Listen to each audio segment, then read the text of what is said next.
wa kulli mujahidin lillah bi ahlil badri ya Allah.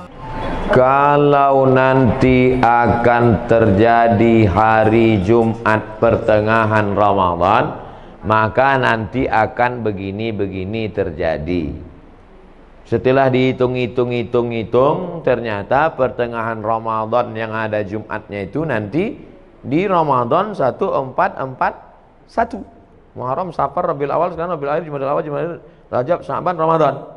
Apakah itu akan terjadi seperti yang ada di hadis itu? Wallahu a'lam bissawab. Mana kita tahu, dia belum terjadi. Tapi kita bersiap-siap perlu. Andai terjadi, kita sudah siap. Andai tak terjadi, berarti hadisnya tak sahih, bukan nabinya bohong. Jadi kami siap-siap lah nih Pak Ustaz. Siap lah.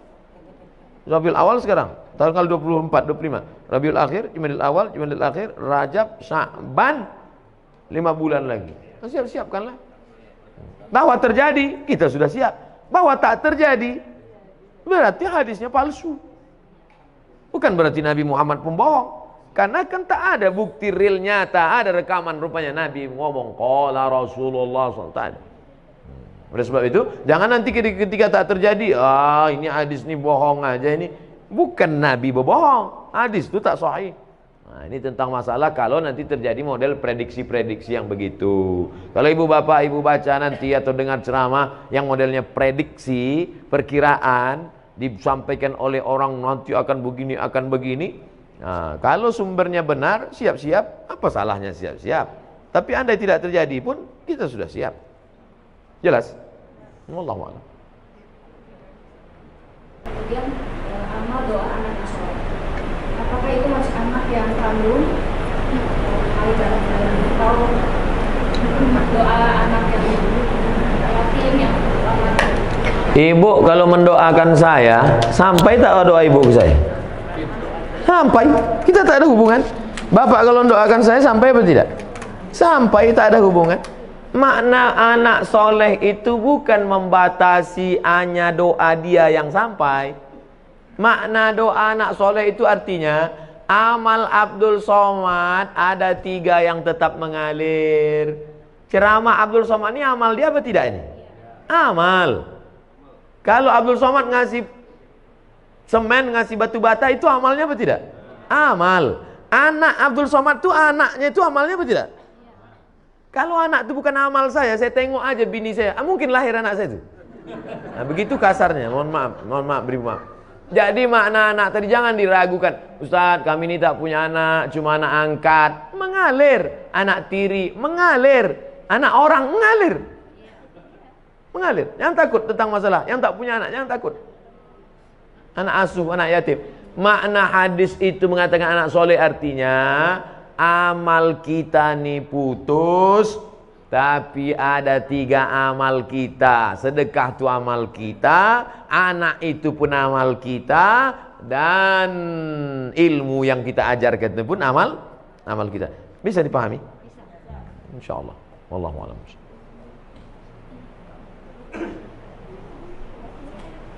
Assalamualaikum warahmatullahi wabarakatuh. Waalaikumsalam. Saya mau menanyakan amalan mana kira-kira yang diterima seorang tua yang punya anak kandung tetapi dia kurang taat beribadahnya, atau dia mengangkat anak bukan anaknya sendiri tetapi anak-anak itu sangat soleh dan sering mendoakan orang tuanya. Jadi amalan mana yang lebih cepat diterima oleh Allah? Itu yang pertama. Dan yang kedua, saya mohon supaya Ustadz dan jamaah yang ada di sini nanti tolong mendoakan untuk kesembuhan ibu saya. Nanti di akhir majelis kita doa semua untuk kesehatan, untuk husnul khatimah, untuk anak-anak kita dijaga dari narkoba. Nanti di akhir majelis. Punya anak kandung, kerjanya minum khamar, sakau, mabuk. Ada anak angkat, orangnya soleh. Kedua-duanya ini berdoa. Mana doanya yang lebih dulu sampai? Illalladzina amanu wa amilus shalihat. Semua manusia ini rugi kecuali orang beriman dan beramal soleh. Yang ditengok bukan anak kandung, anak tiri, anak angkat, tetangga, kawan, jiran, sahabat. Yang ditengok adalah soleh. Makanya Rabbi habli minas soleh. Jangan takut tidak punya anak, tak ada yang mendoakan. Jangan takut bahwa kita tidak punya anak, tapi kita didik anak-anak kita jadi soleh, baik, bagus. Memang itu perintah agama. Tapi terlalu khawatir tak punya anak, jangan takut. Nah, oleh sebab itu maka doa sampai, doa kawan sampai. Itu makanya kita suruh dekat-dekat dengan orang-orang soleh, berjamaah. Meninggal kita, saya insya Allah kalau mati jamaah nih selama ini banyak mendoakan. Tak ada pun doa dari tetangga, sahabat, kerabat, doa dari jamaah banyak doakan. Yang penting hablum minan nasnya baik, hablum minallah baik. Maka syarat dikabulkannya doa amanu wa amilus sholihan, beriman dan beramal soleh. Wallahu a'lam.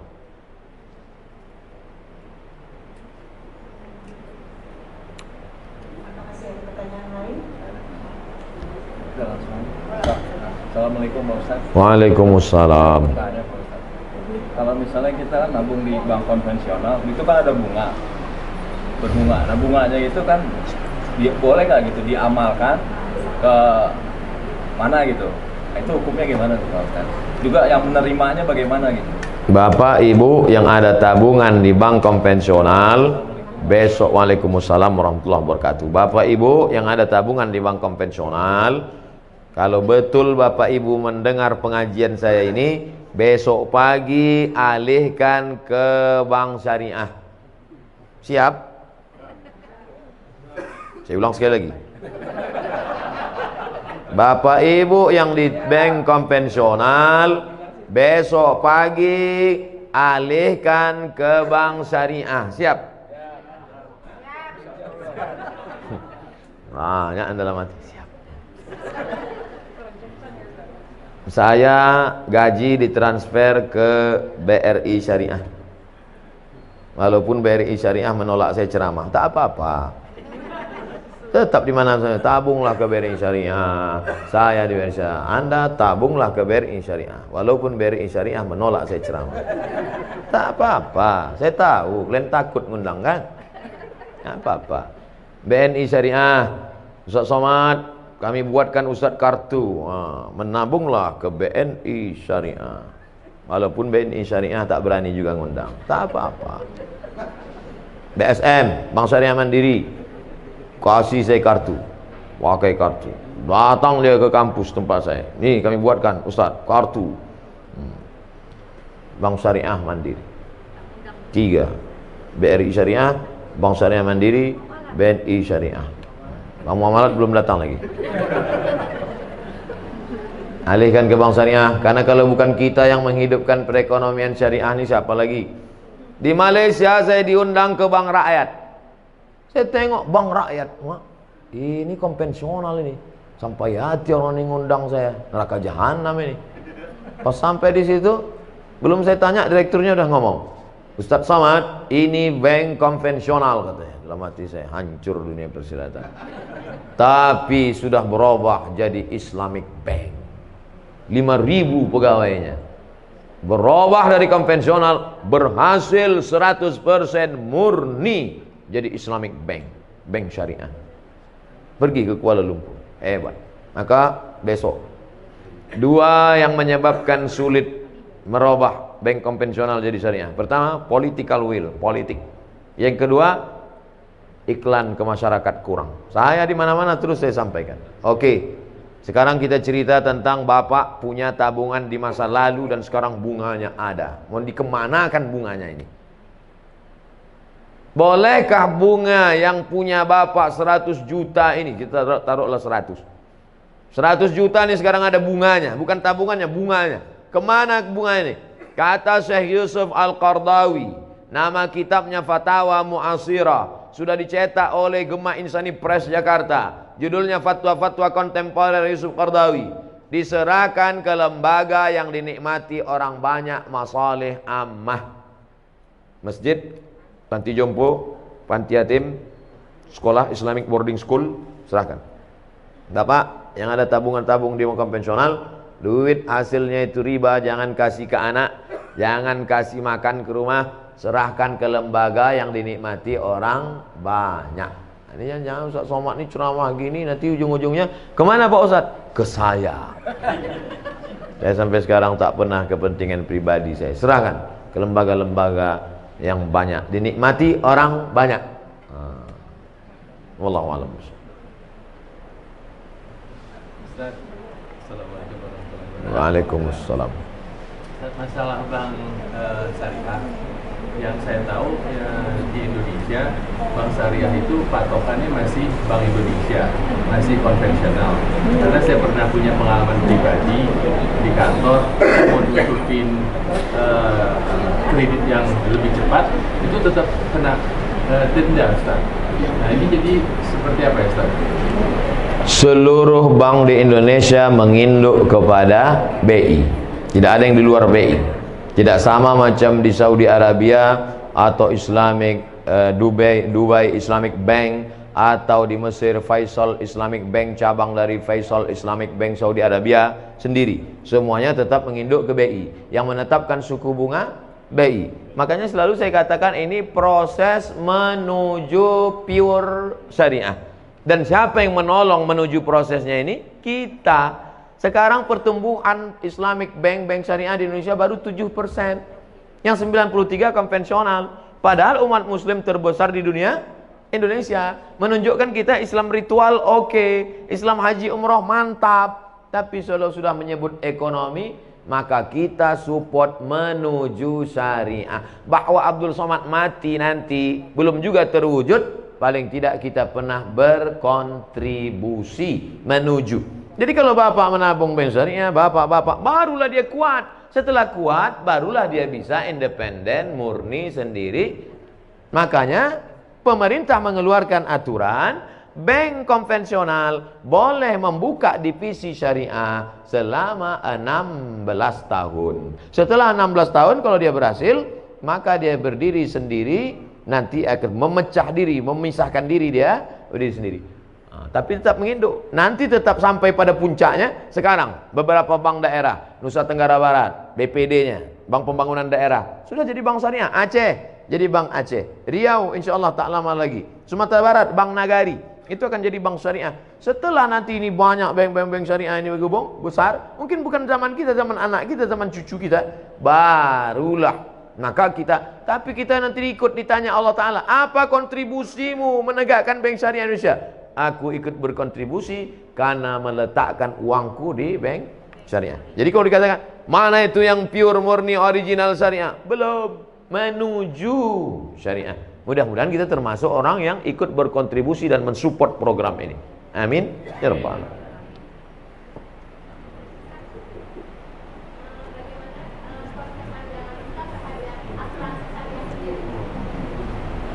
Hukum asuransi ada dua. Yang pertama mengatakan asuransi itu haram. Kenapa asuransi itu haram? Karena di dalamnya ada gharar, gambling, judi. 10 juta, 10 juta, 10 juta, 10 juta, 10 juta, 10 juta. Batuk dapat 100. Tak pernah, flu pun tak pernah. Tak dapat, bertahun-tahun tak dapat. 10 juta, 10 juta, 10 juta, 10 juta kumpul. Nabrak tiang listrik. Langsung dapat. Ini tak pernah, akhirnya marah dia karena udah bertahun-tahun tidak, tabrakannya dapat. Maka karena ada unsur gambling, gharar, judi di dalamnya, haram. Kata fatwa yang pertama. Datang fatwa yang kedua, mengatakan boleh. Kenapa boleh? Karena di dalamnya ada unsur ta'awun, wa ta'awanu 'alal birri wat taqwa, wa la ta'awanu 'alal ismi wal 'udwan. Jadi fatwa ulama tentang asuransi ini dua. Yang satu mengatakan haram, yang satu mengatakan boleh. Saya sampaikan dua-duanya dalam satu majelis. Kapan muncul masalah? Ketika dalam satu majelis saya sampaikan satu.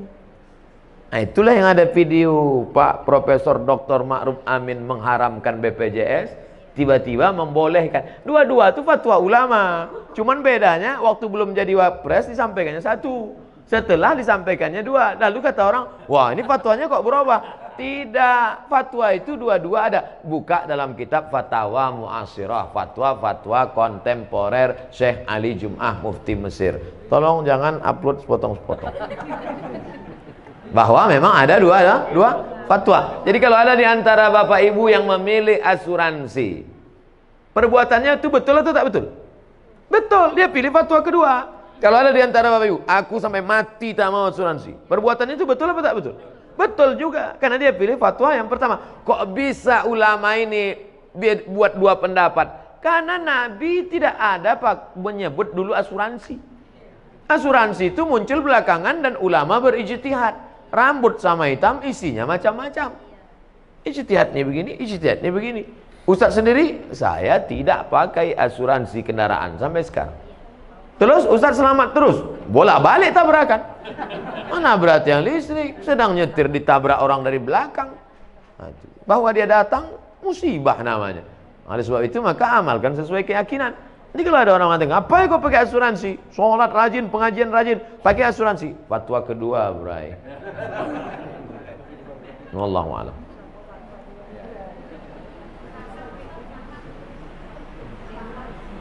Ya, Bu.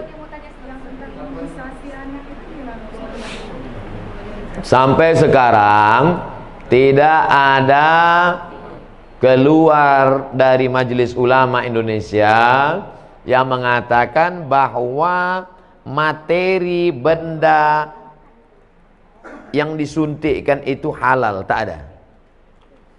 Ini kan ada fatwa halal. Ada tak halalnya nih? Oke, oke, halal. Halal. Halal ini isinya halal. Sedangkan itu, suntik itu tidak ada yang mengeluarkan fatwa isinya itu halal, tak ada. Yang ada fatwa boleh memakainya karena darurat. Bukan isinya, boleh memakainya. Bedakan antara fatwa isi dengan fatwa memakai. Sekarang saya masuk ke hutan. Sampai di hutan tak ada makanan, yang ada cuman babi. Lalu saya telepon, Assalamualaikum Ustaz. Waalaikumsalam. Ini ada babi nih Ustaz. Boleh tak saya makan? Kata Ustaz itu, ada kau makanan yang lain? Tak ada. Jadi pilihannya cuma dua aja Ustaz, mati sama babi. Makanlah babi itu. Apakah babi itu halal? Tidak. Sampai mati babi tak halal. Tapi memakan babi saat itu boleh karena darurat. Karena kalau tak dimakan mati sampai dapat pisang. Kalau udah dapat pisangnya kau makan babi lagi. Assalamualaikum Ustaz. Enak rupanya babi ini Ustaz. Jangan. Dari cerita ilustrasi tadi, paham Bapak Ibu kan? Itu enaknya kita ceramah sama orang cerdas nih. Fatwa tentang materinya halal itu tak ada, tapi memakainya karena nanti akan ada penyakit ini, akan ada ini, akan timbul ini, akan ini datang ini, akan mati, akan cacat. Maka kata ulama, daripada nanti anakmu sakit, aku pakai aja lah tak apa-apa. Sementara nanti dapat mungkin akan maju teknologi ini, nanti ada umat Islam yang bisa membuat materi yang halal. Jelas? Allahu a'lam. Amin. Salatullah, salamullah ala taha rasulillah.